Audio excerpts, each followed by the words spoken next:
दोस्तों, social media पर आपने सऊदी अरब से जुड़ी एक बहुत ही हैरान करने वाली खबर जरूर सुनी होगी। मेरठ का रहने वाला जैद सऊदी अरब पैसे कमाने के लिए गया था और वहां ड्राइवरी का काम करने लगा।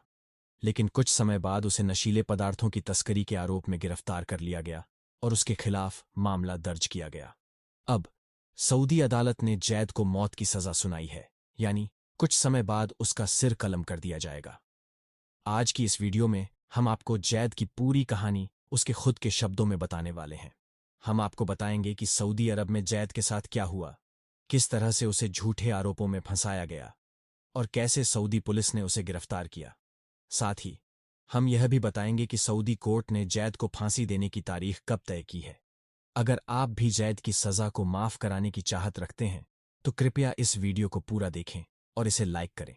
साथ ही इसे ज्यादा से ज्यादा लोगों तक पहुंचाने के लिए शेयर करें, ताकि यह वीडियो हमारे देश के प्रधानमंत्री और गृह मंत्रालय तक पहुंचे और जैद की मदद की जा सके।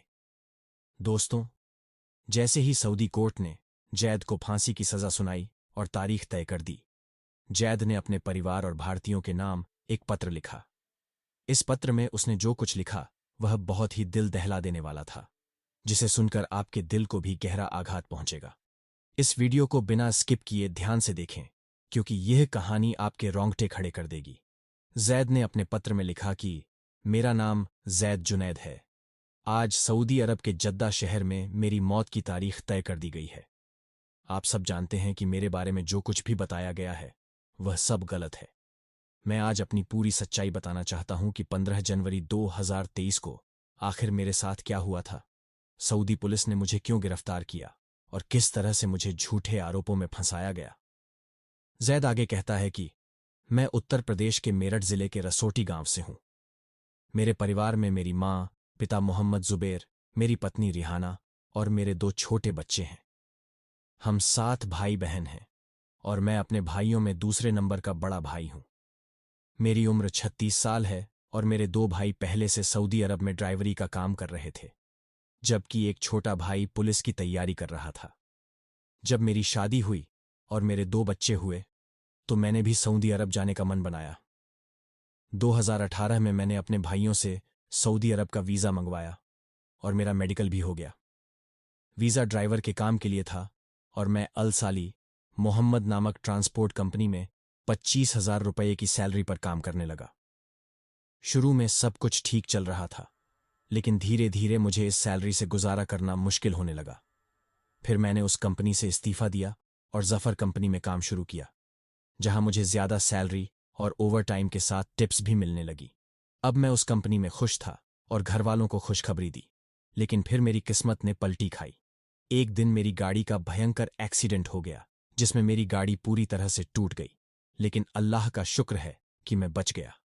जैद ने अपने पत्र में आगे लिखा, जब मेरे मालिक को एक्सीडेंट के बारे में पता चला तो उसने मुझसे बहुत गुस्सा किया और मुझ पर केस दर्ज कर दिया। वह मुझसे अपनी गाड़ी का हर्जाना मांगने लगा, जो मेरे लिए इतना बड़ा था कि अगर मैं जिंदगी भर भी काम करता तब भी मैं उसे पूरा नहीं चुका पाता। अब मेरे पास कोई रास्ता नहीं बचा था और मैं बहुत तनाव में आ गया था। फिर एक दिन मौका देखकर मैंने उस कंपनी को छोड़ दिया और एक दूसरी जगह पर रहने चला गया। वहां पर मेरा एक दोस्त बना जो पाकिस्तान से था। एक दिन उसने मुझे एक लोकल पुलिस वाले से मिलवाया और मैंने उसे अपनी पूरी कहानी सुनाई। पुलिस वाला मुझे तसल्ली देते हुए बोला, तुम फिक्र मत करो, मैं तुम्हारा केस हल करवा दूंगा। फिर उसने मुझे खाना खिलाया और कुछ पैसे भी दिए। मुझे लगने लगा कि अब शायद सब कुछ ठीक हो जाएगा। कुछ समय बाद उस पुलिस वाले ने मुझे अपनी ड्राइवरी की नौकरी पर रख लिया। मुझे उसके बारे में ज्यादा कुछ नहीं पता था, बस यही मालूम था कि वह एक पुलिस वाला है। वह मुझे कई बार अपने घर भी ले गया और मुझे खाना खिलाया। वहां काम करते हुए मुझे 1 साल हो गया था। मेरा काम बस कुछ बैग्स को डिलीवर करना था, लेकिन मुझे कभी नहीं पता था कि उन बैग्स में क्या था। मुझे सिर्फ अच्छे पैसे मिलते थे, इसलिए मैं खुशी खुशी काम करता रहा और मुझे लगता था कि यह सब ठीक है, क्योंकि मुझे एक पुलिस अधिकारी का समर्थन था जो मेरे ऊपर था। हालांकि कई बार मुझे उस पुलिस वाले पर शक हुआ और मैं सोचता था कि मुझे बैग्स खोलकर देखना चाहिए, लेकिन फिर मैंने सोचा कि वह खुद पुलिस वाला है और शायद वह गलत काम नहीं कर सकता। इस सोच के चलते मैंने कभी भी उन बैग्स को खोलकर नहीं देखा। फिर 15 जनवरी 2023 का दिन आया। उस दिन उस पुलिस वाले ने मुझे 2 नायलॉन बैग्स दिए और कहा कि इन्हें एक खास जगह पर डिलीवर करना है। मैं बैग्स लेकर निकल पड़ा। कुछ ही किलोमीटर बाद मैंने देखा कि बहुत सारी पुलिस की गाड़ियां मेरे पीछे आ रही थीं। कुछ देर बाद उन गाड़ियों ने मुझे घेर लिया। यह देखकर मुझे लगा कि शायद मेरी पुरानी कंपनी के एक्सीडेंट के मामले में मुझे पकड़ा जा रहा है। इसीलिए मैंने गाड़ी तुरंत रोक दी। पुलिस वाले ने मुझे गाड़ी से बाहर निकाला और मेरी जेब चेक करना शुरू कर दिया। फिर उन्होंने मेरी गाड़ी की भी तलाशी ली।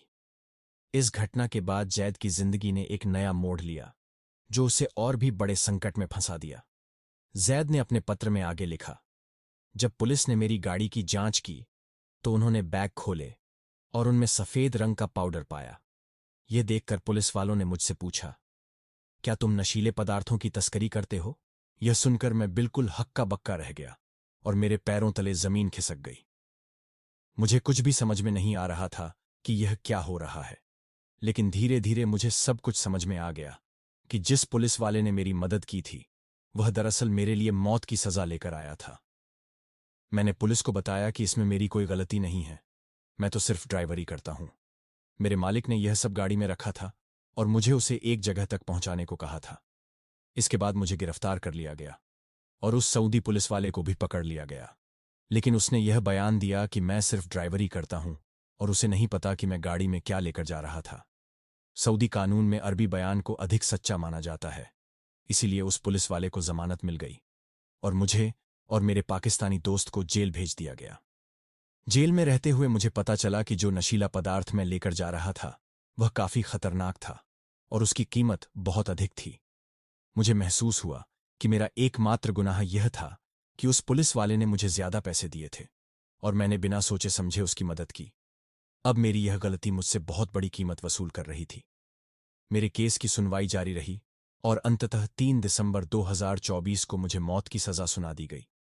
यह सुनकर मैं कांपने लगा और अपने कदम भी ठीक से नहीं रख पा रहा था। इसके बाद मेरे घर वालों को एक पत्र भेजा गया जिसमें बताया गया कि मुझे नशीली चीजों की तस्करी के आरोप में मौत की सजा दी गई है। पत्र में कहा गया कि अगर वे चाहें तो जल्दी से दिल्ली स्थित सऊदी दूतावास में जाकर किंग सलमान के नाम पर दया याचिका लगा सकते हैं। यह सुनकर मेरे परिवार का बुरा हाल हो गया और वे दिन रात मेरी सलामती के लिए रोते रहे। मैं ये खत आप सभी भारतीयों के नाम लिख रहा हूं ताकि आप यह समझ सकें कि विदेश में काम करने का मतलब हमेशा खतरे में होना नहीं है। आप चाहे जितना भी कम कमाएं, लेकिन घर से दूर जाकर काम करने का जोखिम न उठाएं। मेरी बीवी और बच्चे अभी भी रो रो कर मेरी सलामती का इंतजार कर रहे हैं, लेकिन वे मेरी मदद नहीं कर पा रहे हैं। यह दर्द भरी कहानी सच में बहुत ही दुखद है और अगर जल्द से जल्द जैद के लिए कुछ नहीं किया गया तो उसे सऊदी अरब में मौत की सजा दे दी जाएगी। मेरी आपसे गुजारिश है कि भारतीय सरकार से अपील करें कि वह जैद की मदद करे और उसे सऊदी जेल से बाहर निकालने के लिए कदम उठाए। साथ ही मैं उन सभी भारतीयों से अपील करता हूं जो सऊदी अरब में काम कर रहे हैं कि वे हमेशा कानूनी मामलों से दूर रहें, क्योंकि वहां का कानून बहुत सख्त है और कोई भी अपराधी आसानी से बच नहीं सकता। इसलिए आप सभी से यह अपील है कि जब आप सऊदी अरब में रहकर काम करें तो कभी भी कोई गलत कदम उठाने का विचार न करें, क्योंकि आपके परिवार वाले यहां आपकी वापसी का बेसब्री से इंतजार कर रहे होते हैं। उन्हें आपका ख्याल रखना बहुत जरूरी है। आखिर में हम अल्लाह से दुआ करते हैं कि अल्लाह सऊदी अरब में जैद जुनैद की मदद करें और उसे अपने घर सुरक्षित वापस लौटने का रास्ता दें। आमीन। अल्लाहुम्मा आमीन। आप भी कमेंट बॉक्स में आमीन जरूर लिखें। क्या पता किस भाई की दुआ कबूल हो जाए और जैद जुनैद सही सलामत अपने घर वापस लौट आए। आपका वीडियो देखने के लिए धन्यवाद।